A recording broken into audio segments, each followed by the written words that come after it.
الحمد لله رب العالمين والعاقبة للمتقين والصلاة والسلام على خاتم النبيين أما بعد فأعوذ بالله من الشيطان الرجيم بسم الله الرحمن الرحيم الصلاة والسلام عليك يا رسول الله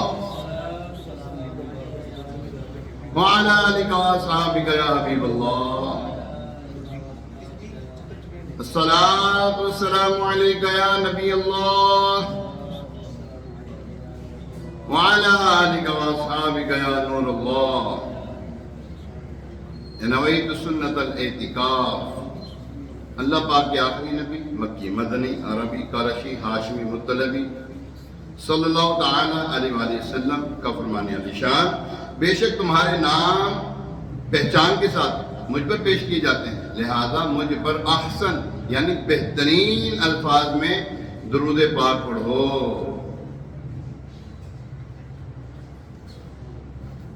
کعبے کے بدر الدجا تم پہ کروڑوں درود، طیبہ کے شمس الضحا تم پہ کروڑوں درود، تم سے جہاں کا نظام تم پہ کروڑوں درود، تم پہ کروڑوں ثنا تم پہ کروڑوں درود، دل کرو ٹھنڈا میرا وہ کفے پا چاند سا، سینہ پہ رکھ دو ذرا تم پہ کروڑوں درود۔ کام وہ لے لیجئے تم کو جو راضی کرے، کام وہ لے لیجئے تم کو جو راضی کرے، ٹھیک ہو نام رضا تم پہ کروڑوں درود، ٹھیک ہے نام رضا تم پہ کروڑوں درود۔ اللہ کریم ہمیں بھی کثرت کے ساتھ درود و سلام پڑھتے رہنے کی توفیق عطا فرمائے۔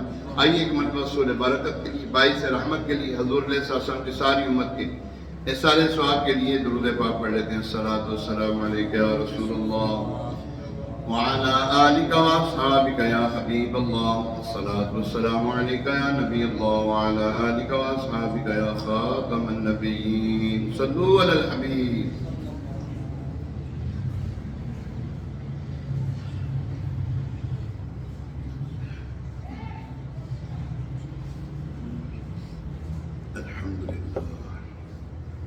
پیارے محترم اسلام بھائی، آج جمعۃ المبارک ہے، بڑا پیارا دن ہے جمعۃ المبارک کا، 28 نومبر ہے 2025 بمطابق آج کتنی ہوگی 6 جمادی الاخر، یہ ماہ صدیق اکبر بھی ہے۔ اس میں انبیاء اور رسول کے بعد مردوں میں سب سے افضل ترین ہستی حضرت ابوبکر صدیق رضی اللہ تعالیٰ کی ذات پاک ہے۔ انشاءاللہ الکریم آئندہ جمعہ ان کی بارگاہ میں دستک دیں گے، حاضری دیں گے، اور وہ ایسی ہستی ہیں کہ حضور علیہ السلام کے ساتھ آرام فرما ہے۔ کائنات میں سب سے ترین جگہ جو ہے نا، وہ حضور علیہ السلام کا معاہدہ شریف ہے، یہاں پہ حضور علیہ السلام نے سبقت آرام فرمائے۔ سب سے افضل عرش اولیٰ سے اعلیٰ میٹھے نبی کا روضہ ہے، ہر مقام سے بالا میٹھے نبی کا روضہ، وہاں پر آرام فرمائے۔ حضرت سیدنا صدیق اکبر رضی اللہ تعالیٰ عنہ اور حضرت سیدنا عمر فاروق اعظم، مسلمانوں کے پہلے خلیفہ حضرت صدیق اکبر رضی اللہ تعالیٰ عنہ اور مسلمانوں کے دوسرے خلیفہ حضرت سیدنا عمر فاروق رضی اللہ تعالیٰ عنہ وہاں پہ آرام فرمائے۔ اللہ کریم ان کے اوپر جو رحمتیں نازل ہو رہی ہیں، رحمتوں کا نزول ہو رہا ہے، اس کا چھینٹا ہمیں بھی عطا فرمائے۔ آج جو موضوع ہے اللہ مالک ہے، کہیے اللہ مالک ہے، واقعی اللہ مالک ہے۔ آج اس بارے میں سنیں گے انشاءاللہ الکریم۔ اس سے پہلے قرآن پاک میں اللہ تبارک تعالیٰ ارشاد فرماتا ہے، ترجمہ کنز الایمان، جب ہم کوئی آیت منسوخ کرتے ہیں، ناسخ اور منسوخ کا بیان ہے یہاں پر، ناسخ اور منسوخ کا بیان، جب کوئی ہم آیت منسوخ کرتے ہیں یا لوگوں کو بھلا دیتے ہیں تو اس سے بہتر یا اس جیسی اور آیت لے آتے ہیں۔ اے مخاطب، کیا تجھے معلوم نہیں کہ اللہ ہر شے پہ قادر ہے؟ کیا تجھے معلوم نہیں کہ آسمانوں اور زمین کی بادشاہی اللہ ہی کے لیے ہے، اور اللہ کے مقابلے میں تمہارا نہ کوئی حمایتی ہے نہ ہی مددگار۔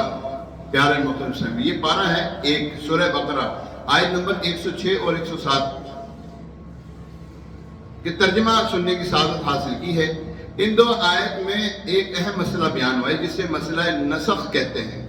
یہ اصل میں یہود کا ایک اعتراض تھا جس کا یہاں جواب دیا گیا ہے۔ یہود مسلمانوں کو راہ حق سے ورگلانے پھسلانے کے لیے کہا کرتے تھے، دیکھو محمد صلی اللہ علیہ وسلم پہلے ایک حکم دیتے ہیں، کچھ دنوں کے بعد اس حکم کو بدل کر نیا حکم لے آتے ہیں، حکم دے دیتے ہیں۔ یہ کیسا دین ہے؟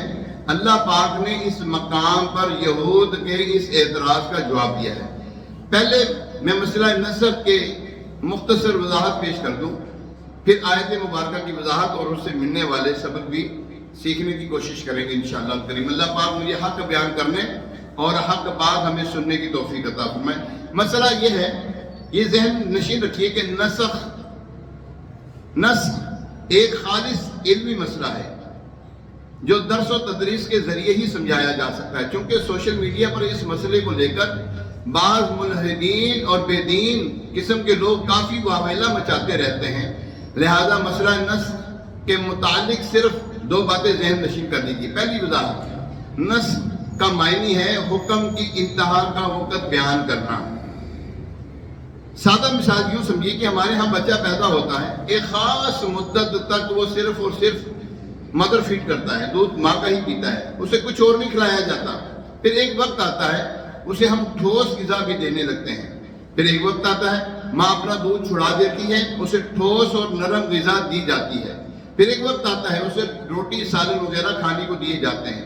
یعنی بچے کی حالت کے مطابق ہم اس کی خوراک میں تبدیلی کرتے رہتے ہیں۔ اس کا مطلب یہ نہیں کہ بچے کو صرف پہلے ماں کا دودھ دینا، ٹھوس غذا نہ دینا غلط تھا، نہیں، یہ ایک حکمت کے تحت تھا کہ بچے کے اعضاء ذرا مضبوط ہو جائیں، دانت اور مسوڑے قدرے مضبوط ہو جائیں، تب اسے ٹھوس غذا دی جائے گی۔ اسی طرح ایک اور مثال سمجھیے، ہم ڈاکٹر کے پاس جاتے ہیں، ڈاکٹر صاحب ہماری طبیعت دیکھ کر میڈیسن لکھ دیتے ہیں، کہتے ہیں ایک ہفتے کے بعد دوبارہ آنا۔ ہم ایک ہفتے وہ دوائی کھاتے رہتے ہیں، جب دوبارہ جاتے ہیں اب ڈاکٹر کچھ دعاؤں پر لکیر کھینچ دیتا ہے، مٹا دیتا ہے، اس کو کہتا ہے اب یہ نہیں کھانی، اب اس کی جگہ اور لکھ دیتا ہے اور کہتا ہے کہ اب یہ گولیاں کھانی، یہ ٹیبلٹ یہ کھانی، وہ پہلے والی بند کر دو، یہ شروع کر دو۔ ڈاکٹر ایسا کیوں کہتا ہے؟ سادہ بات ہے، جب ہم بیمار تھے تو کچھ اور قسم کے جراثیم ہمارے جسم میں ہوتے ہیں، ان کو ختم کرنے کے لیے ایک دوائی لگائی جاتی ہے۔ ڈاکٹر جانتا ہے کہ یہ جراثیم مثلا 7 دن میں ختم ہو جائیں گے، جب ہم 7 دن کے بعد دوبارہ جاتے ہیں تو ڈاکٹر وہ دوا بند کر دیتا ہے، وہ میڈیسن بند کر دیتا ہے، اب نئی دوائی لکھ کر دیتا ہے۔ یعنی نئی دوا لکھنا پہلی والی کو بدل دینا ڈاکٹر کی جہالت کی دلیل نہیں ہے، بلکہ یہ ڈاکٹر کی مہارت کی دلیل ہے کہ بڑا عقل مند ڈاکٹر ہے جو سمجھداری کے ساتھ دوائی استعمال کروا رہا ہے۔ یہ صرف سمجھانے کے لیے مثالیں دی گئی ہیں، اسی سے سمجھ لیجیے کہ اللہ پاک بہت حکمت والا ہے، اس کی حکمت نہایت کامل اور اکمل ہے۔ اس رب کریم نے خاص حکمت کے تحت ایک حکم دیا۔ وہ رب جانتا ہے کہ مثلا بندہ 2 سال اس پر عمل کریں گے، میرے بندے 2 سال اس پر عمل کریں گے تو جو تبدیلی مقصود ہے 2 سال میں وہ تبدیلی آ جائے گی۔ جب 2 سال مکمل ہوئے اب رب کریم پہلے والے حکم کو ختم فرما کر نیا حکم نازل فرما دیتا ہے، اسی کو نسخ کہتے ہیں۔ اس میں ہمارے لحاظ سے تو حکم تبدیل ہو گیا، جبکہ حقیقت یہ ہے جب کہ یہ نیا حکم آیا تو معلوم ہو گیا پہلے والا حکم 2 سال ہی کے لیے تھا، اس کے بعد نیا حکم نازل ہوا۔ لہذا نسخ اللہ پاک کی انتہائی حکمت کی دلیل ہے۔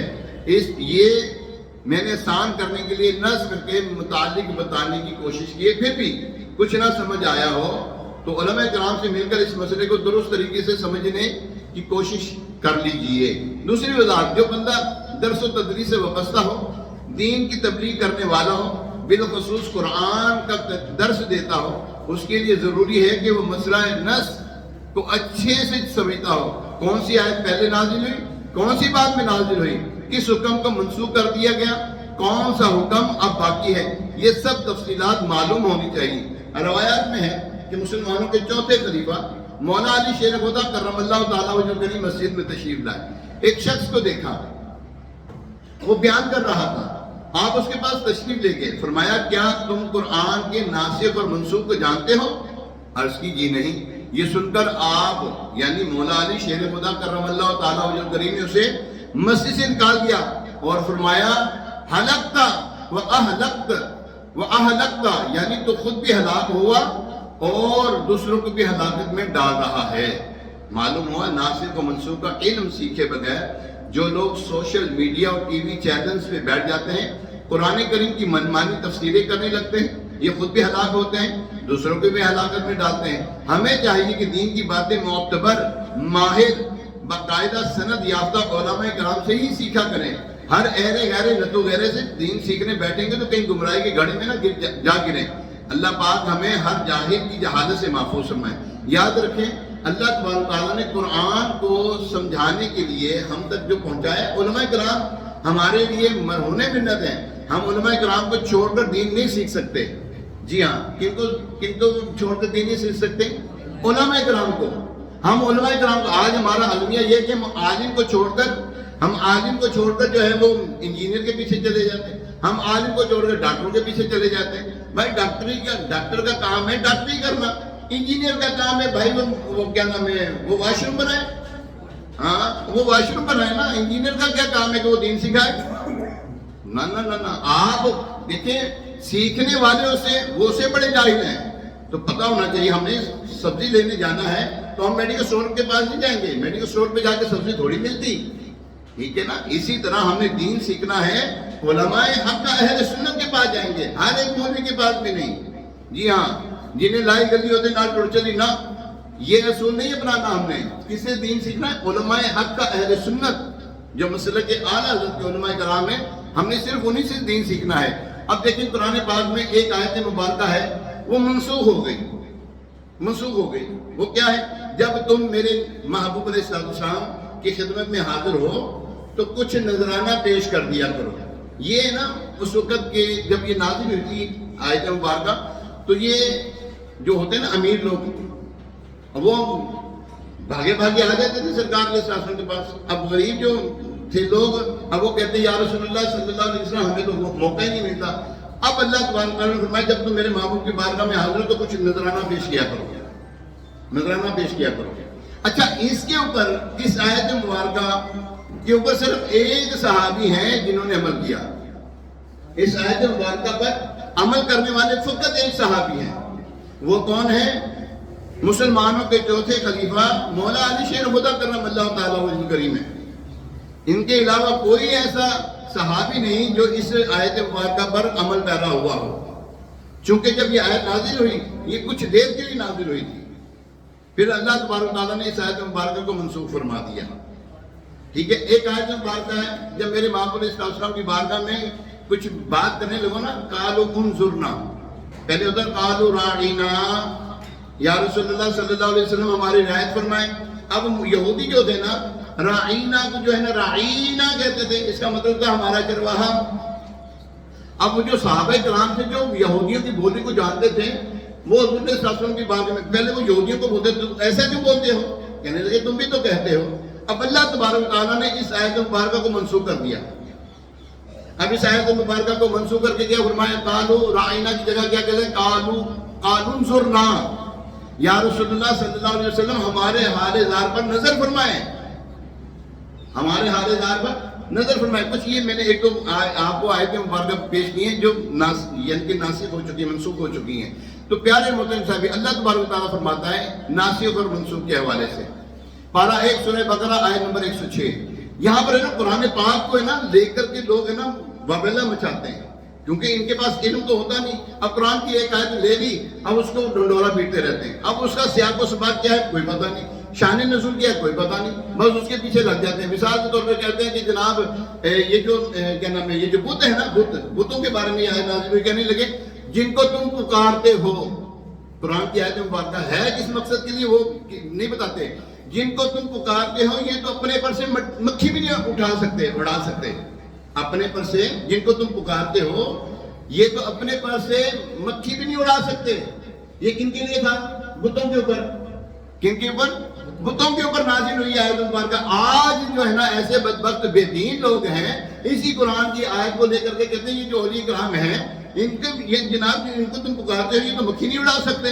اللہ تعالیٰ، تمہیں کس نے کہا کہ یہ اولیاء کرام کے بارے میں؟ اولیاء کرام کی تو شان بڑی ہے، عرفہ والا. اللہ فرماتے ہیں الا ان اولیاء اللہ لا خوف علیہم ولا هم یحزنون. اولیاء کرام کی تو شان یہ ہے الذین آمنوا وکانوا یتقون لهم البشرى فی الحیات الدنیا وفی الآخرہ لا تبدیل لکلمات اللہ ذلک هو الفوز العظیم. قرآن تو اولیاء کرام کی شان یہ بیان کر رہا ہے، اور یہ بدبخت کیا کرتے ہیں؟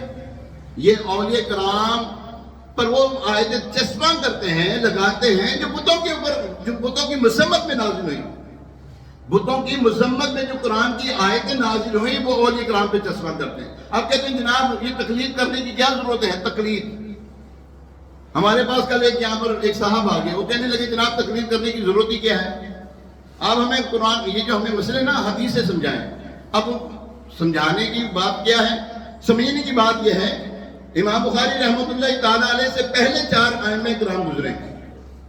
امام بخاری رحمۃ اللہ تعالیٰ علیہ سے پہلے کے 4 ائمہ کرام ہیں. امام اعظم ابو حنیفہ رضی اللہ تعالیٰ عنہ ان سے بہت پہلے کے ہیں. امام اعظم ابو حنیفہ رضی اللہ تعالیٰ عنہ ان سے بہت پہلے کے، باقی ان کے شاگرد ہیں. اور امام اعظم ابو حنیفہ رضی اللہ تعالیٰ عنہ تابعی بزرگ ہیں، تابعی بزرگ ہیں. ٹھیک ہے. اب کہتے ہیں جناب ہمیں حدیث سے دکھاؤ، کوئی مسئلہ سمجھانا ہے نا، ہمیں حدیث سے سمجھاؤ. اچھا بھائی حدیث کس کی، کون سی حدیث پیش کریں؟ بخاری کی کریں، مسلم شریف کی کریں، ابو داؤد شریف کی کریں، نسائی کی کریں، ابن ماجہ کی کریں، اور جو ہماری صحت سطح کی حدیثیں ان میں سے کس کی کریں؟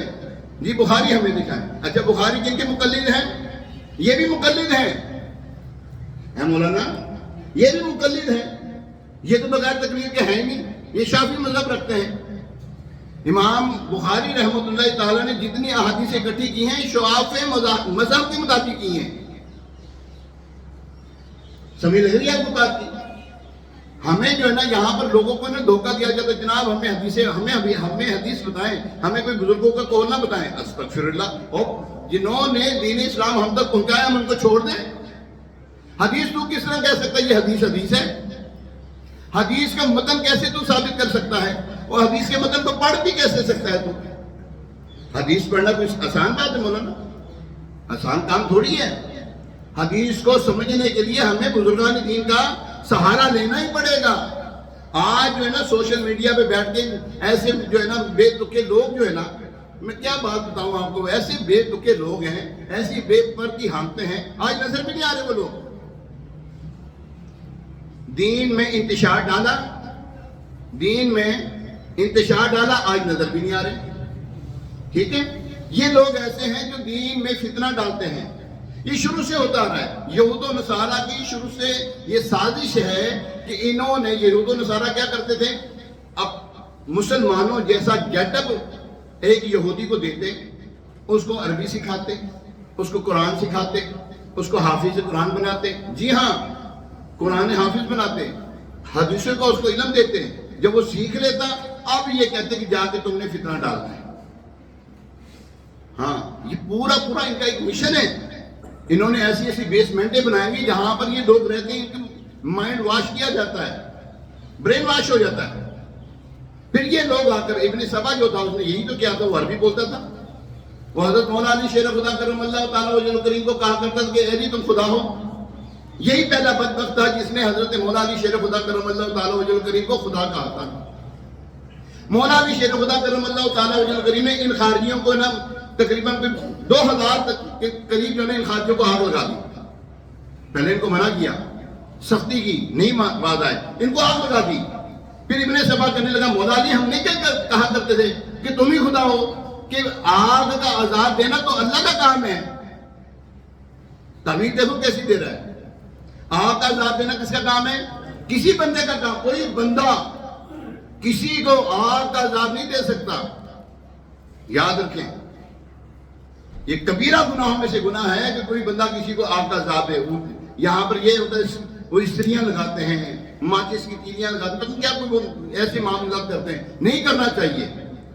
تو یہ بات مقصد یہ ہے دین ہم نے کسے سیکھنا ہے. قرآن میں ایسی ناسخ اور منسوخ آیتیں ہیں، قرآن میں ایسی ناسخ اور منسوخ آیتیں ہیں جن کے اوپر عمل نہیں کریں گے لیکن پڑھیں گے ضرور. قرآن فرماتا ہے جب ہم کوئی آیت منسوخ کرتے ہیں، تو وہ جو رکیے گا ذرا، بڑے فتح کا آج مسئلہ میں لے کر آیا ہوں آپ کے سامنے. جب ہم کوئی آیت منسوخ کرتے ہیں یا لوگوں کو بھلا دیتے ہیں تو اس سے بہتر یا اس جیسی اور آیت لے آتے ہیں. یعنی اللہ پاک جو بھی حکم منسوخ فرماتا ہے اس کی جگہ ایسا حکم نازل فرما دیتا ہے جو پہلے والے حکم سے زیادہ آسان، بندوں کے حق میں زیادہ ثواب والا، زیادہ بہتر ہوتا ہے، یا اسی کی مثل نیا حکم نازل فرما دیتا ہے. سمجھ لگی؟ ہاں، ناسخ اور منسوخ کا یہ معاملہ ہے. میں نے پہلے بھی 2 آیتیں جو ہے نا پیش کی ہیں. لیٹ آنے والوں کو کیا کہہ سکتے ہیں؟ ابھی تو اور بھی لیٹ آنے والے ہیں، تو پھر آدھی بات سنتے آدھی بات سنتے نہیں. وہ کہتے پتہ مولوی صاحب کیا بولتے تھے، ہمیں تو پتہ ہی نہیں لگا. تو بات یہ ہے، قرآن فرماتا ہے. اچھا، یہاں پر جو قرآن کی آیت منسوخ ہوتی کوئی عیب نہیں ہے. میں نے پہلے ایک مثال دی ہے، ڈاکٹر کے پاس جاتے ہیں، ڈاکٹر دوائی لکھ کے دیتا ہے. وہ کہتا ہے 5 دن ہفتہ آپ گزار کر آئیں، پھر آ کے چیک کروانا. اچھا، وہ کیا کرتا ہے، جب دوبارہ جاتے ہیں پرچہ لے کر جب جاتے ہیں تو پہلی جو گولیاں ہوتی ہیں نا وہ کاٹ دیتا ہے، میڈیسن اس کو کاٹ دیتا ہے. کہتے ہیں اب یہ استعمال کرنی ہے. کہ ڈاکٹر جاہل تھا؟ نہیں، اس وقت ہمارے جسم کو جو ریکوائر تھی اس نے وہ دی، اب جو ریکوائر ہے وہ اب وہ دے رہا ہے. ٹھیک ہے، یہ مثال سمجھانے کے لیے دے رہا ہوں.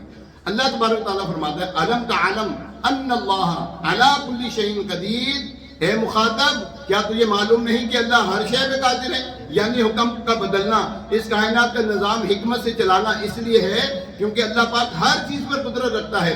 یہ اس کی قدرتوں کا ہی تو نشان ہے کہ رات کو بدل کر دن بنا دیتا ہے، دن کو بدل کے رات بنا دیتا ہے، بہار کو خزاں میں تبدیل فرما دیتا ہے، خزاں کو بہار میں بنا دیتا ہے، سمندر سے بخارات، بخارات سے بادل، اور بادل سے بارش برس کر پھر سمندر بنا دیتا ہے. اٹھا کہاں سے تھا پانی؟ بخارات کہاں سے اٹھے تھے؟ سمندر سے. پھر کہاں گئے؟ آسمان پر بادل بنے، بادل پھر برسے، پھر وہی سمندر بن گیا، پانی بن گیا. یہ اللہ تعالیٰ کی قدرت ہے. جیسے کائنات میں ہونے والی ان تبدیلیوں میں اللہ پاک کی قدرتوں کا نشان ہے، یوں ہی حکمت کے تحت بندوں کی بھلائی کے لیے احکام منسوخ فرمانا، ان کی جگہ نئے احکام لانا بھی اللہ کی قدرتوں کا نشان ہے. اللہ تبارک تعالیٰ کے فرماتے ہیں علم تعلم ان اللہ لہو ملک السماوات والارض. کیا تجھے معلوم نہیں کہ آسمانوں اور زمین کی بادشاہی اللہ ہی کے لیے ہے؟ یعنی یہ مت سمجھ لینا کہ رب کریم کا بندوں کی بھلائیوں کا یوں ہی خیال فرمانا کسی محتاجی کے سبب. نا نا نا نا نا نا، وہ مالک کریم ہے. زمین و آسمان اور ان کے درمیان جو کچھ بھی ہے سب کا مالک ہے. وہ ایسا مالک ہے اس جیسا کوئی بھی نہیں. وہ لا شریک ہے. قل هو اللہ احد اللہ الصمد لم یلد ولم یولد ولم یکن له کفوا احد. ایسا کوئی نہیں. هو اللہ الذی لا الہ الا هو عالم الغیب والسماوات. اللہ تبارک تعالیٰ جیسا ہے ہی کوئی نہیں. ٹھیک ہے نا؟ تو پیارے محترم صاحب، بندوں کا اعتراض، بندوں کا کام ہے اعتراض کرنا. بندے اعتراض کرتے ہیں، یہ کیا ہے؟ قرآن میں تو یوں ہے تو یوں ہے. جیسے میں نے ابھی پہلے بتایا، قرآن کی آیتیں مذمت میں نازل ہوئی بتوں کے. کس کی مذمت میں نازل ہوئی؟ آج کل کا یہ جو 2 جاہل ہے نا، 2 ٹانگوں والی عجیب مخلوق ہے، یہ اس کو تذکرہ کرتی ہے اولیاء کرام پر. معاذ اللہ ثم معاذ اللہ. اللہ تبارک تعالیٰ نے قرآن پاک میں فرمایا جن کو تم پکارتے ہو، جن کو تم پوجتے ہو، وہ تو مکھی بھی نہیں اڑا سکتے. من دون اللہ، یہ اللہ کے غیر ہے. اچھا، یہ آیت ہے بتوں کی مذمت میں، اور یہ نازل کر، یہ چشمہ کر رہے ہیں اولیاء کرام کے اوپر. استغفر اللہ، کتنی جہالت ہے. اور ہمارا جو ہے نا، ہمارا جو یہ جو لوگ ہیں نا، ایک تو 3 سیکھتے نہیں. اچھا قرآن میں یوں آئے؟ ہاں یوں ہی آیا ہے. دکھاؤ تو صحیح ذرا قرآن پاک میں کیا ہے. اب وہ آیت پڑھتے ہیں، ترجمہ کرتے ہیں اپنے مقصد کا، اپنے مطلب کا، کیونکہ یہ یہود و نصارہ کے ایجنٹ ہیں. یہ کون ہے؟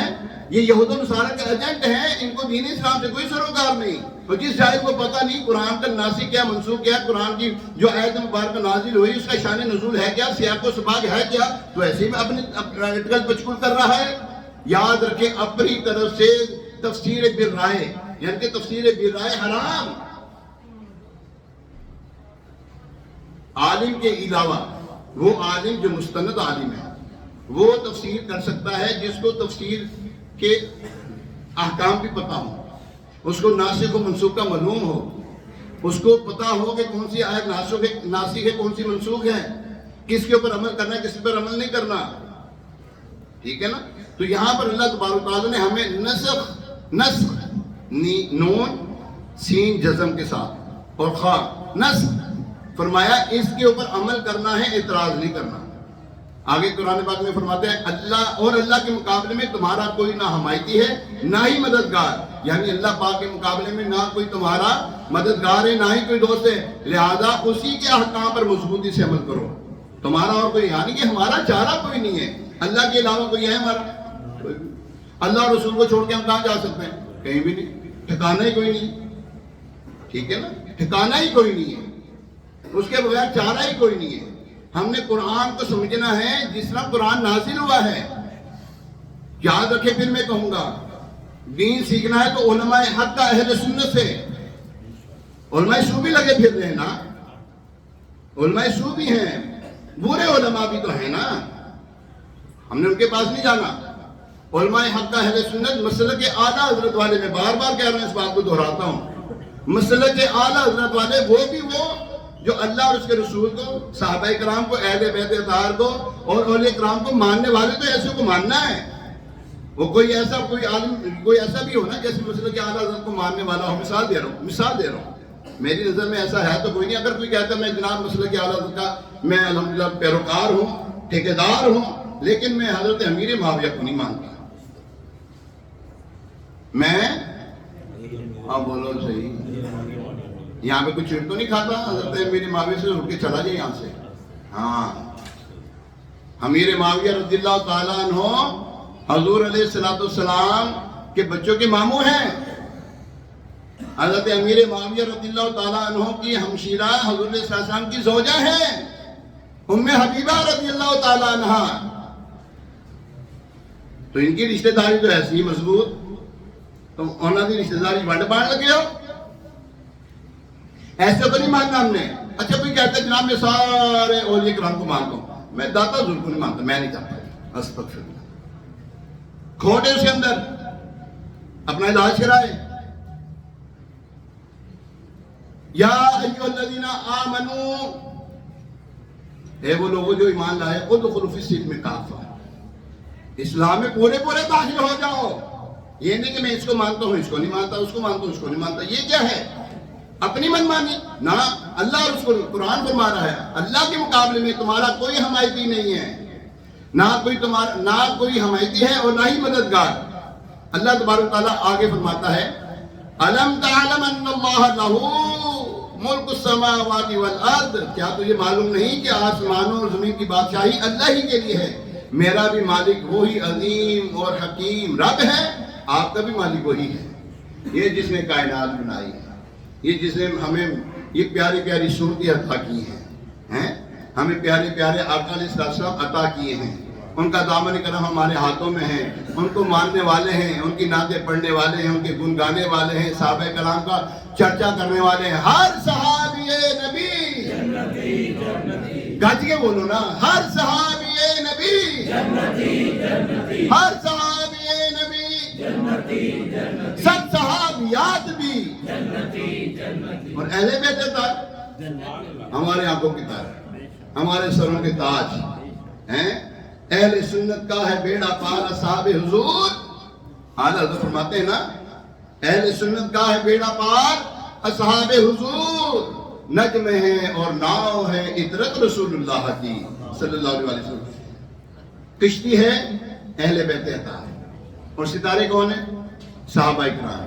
حضور علیہ السلام نے فرمایا نا، میرے صحابہ ستاروں کی مانند ہیں، تم ان میں سے کسی کی بھی پیروی کرو گے ہدایت پا جاؤ گے. یہ نہیں فرمایا اس کی نہیں کرنی، ایدی بھی نہیں کرنی، ایدی کر لینا، ہاں چلو کوئی نہیں فرمایا. فرمایا میرے صحابہ ستاروں کی مانند ہیں، تم ان میں سے کسی کی بھی ہدایت پیروی کرو گے ہدایت پا جاؤ گے. معلوم ہوا تمام صحابہ ہدایت کے ستارے ہیں. ٹھیک ہے. تو پیارے محترم صاحبیوں، اللہ مالک کریم کی شان و عظمت کا اندازہ لگائے کہ وہ وحدہ لا شریک ہے، اکیلا ہی اتنی قدرت والا ہے کہ جو زمین اور آسمان اور اس پوری کائنات کا نظام چلا رہا ہے. اور کیا شان ہے. اللہ اکبر. فرماتا ہے وَلَا يَعُودُهُ حِفْظُهُمَا وَهُوَ الْعَلِيُّ الْعَظِيمُ. آیت الکرسی کا آخری حصہ ہے. اور ان کی حفاظت اسے تھکا نہیں سکتی. یہ جو کتنی چیزیں اٹھائی ہیں اینی چیزیں ہیں نا, سمانی میں نا بنائی ہے نا, اس کو نہیں تھکاتی یہ چیز نا. وہی اور وہی بلند شان والا عظمت والا ہے. اللہ اکبر. پیارے محترم صاحب, اللہ تبارک تعالیٰ ہر چیز کا بنانے والا ہے.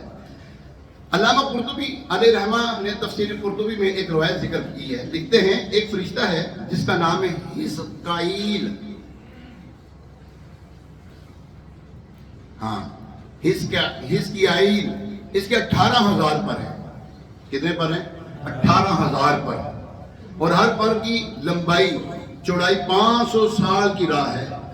ہر ایک پر کی لمبائی چوڑائی, یعنی تیز رفتار گھوڑا 500 سال تک دوڑتا رہے, جتنا فاصلہ طے کرے گا. حضرت حزقائیل علیہ السلام کا ایک پر اتنا بڑا ہے, اور ان کے ایسے 18,000 پر ہیں. ایک مرتبہ ان کے دل میں آیا کہ کیا پورے کے پورے عرش الہی کا نظارہ کیا جا سکتا ہے. عرش الہی. اچھا ایک اور مسئلہ آپ کو ساتھ ساتھ سمجھاتا چلوں, عرض کرتا چلوں. اللہ تبارک تعالیٰ عرش پر ہے. اللہ تبارک تعالیٰ عرش پر ہے. ایسے ہی ہے, ایسے ہی ہے جی. اب بولو جی ایسا نہیں ہے. اچھا یہ جو ہے نا, مثال کے طور پر مثال دینے لگا ہوں. یہ آئی پیڈ ہے, یہ میز کے اوپر ہے. میز بڑی ہوئی کہ آئی پیڈ بڑا ہوا, پھر اب تو بڑھانا ہے. پھر اب تو بڑھانا ہوا نا. اگر وہ عرش پر ہے تو عرش بڑا ہوا نا. نہیں سمجھے؟ اللہ سب سے بڑا ہے, اور اللہ اپنی شان کے لائق عرش پر استوا فرمایا ہوا ہے. اللہ عرش پر ہے نہیں, اللہ تبارک تعالیٰ اپنی شان کے لائق عرش پر استوا فرمایا ہوا ہے.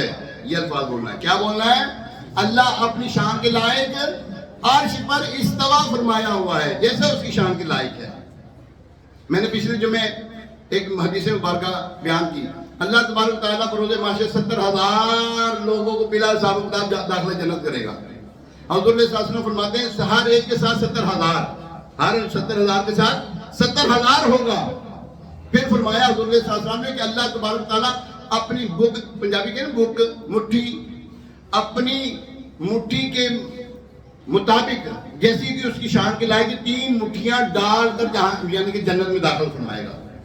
اب اللہ تعالیٰ کی مٹھی کتنی ہے کوئی پتہ نہیں, ٹھیک ہے, کوئی پتہ نہیں اللہ تبارک تعالیٰ کی مٹھی ہے کتنی, لیکن اس کی شان کے لائق, جیسے اس کی شان کے لائق. اللہ سنتا ہے, سنتے آپ بھی ہو, میں بھی سنتا ہوں.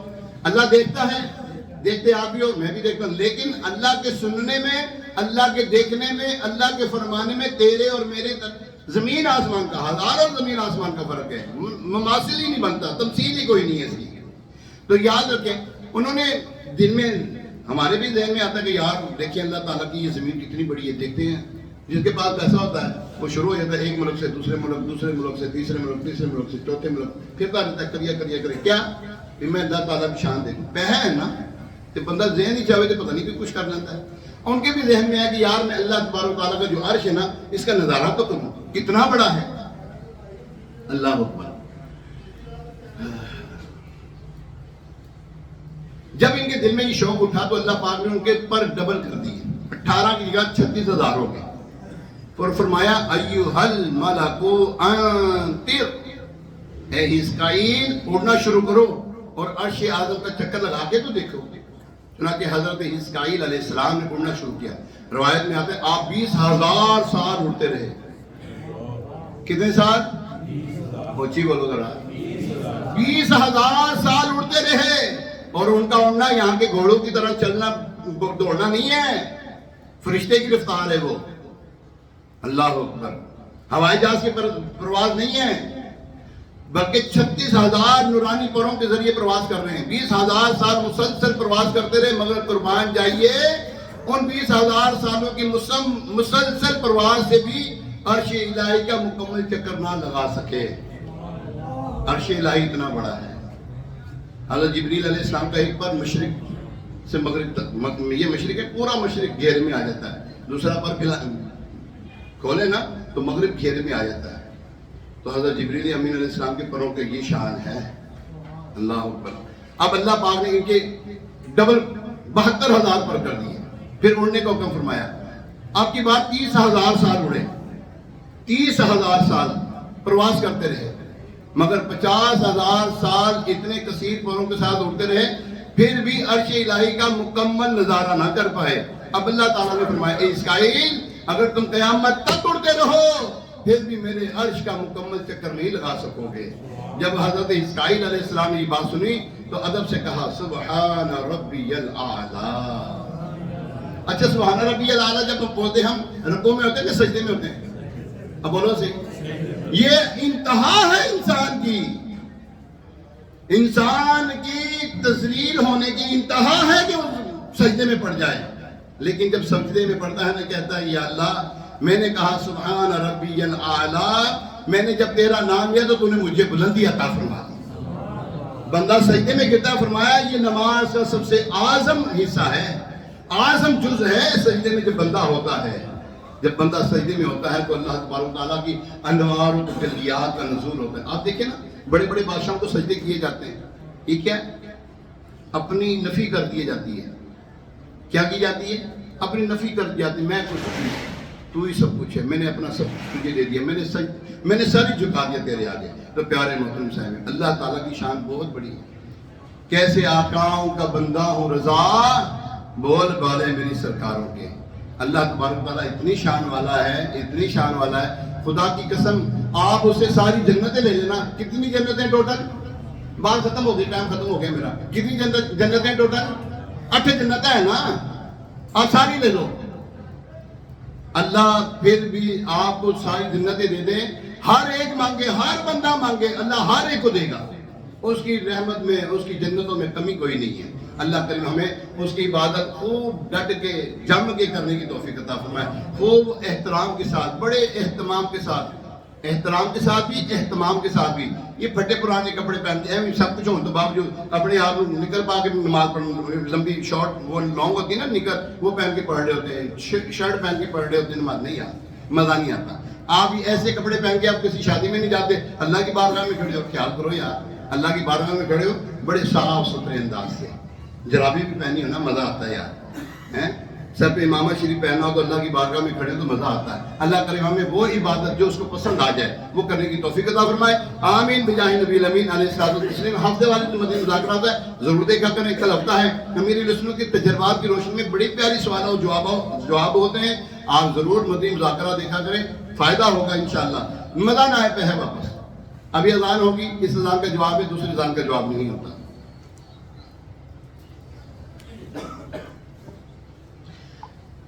اللہ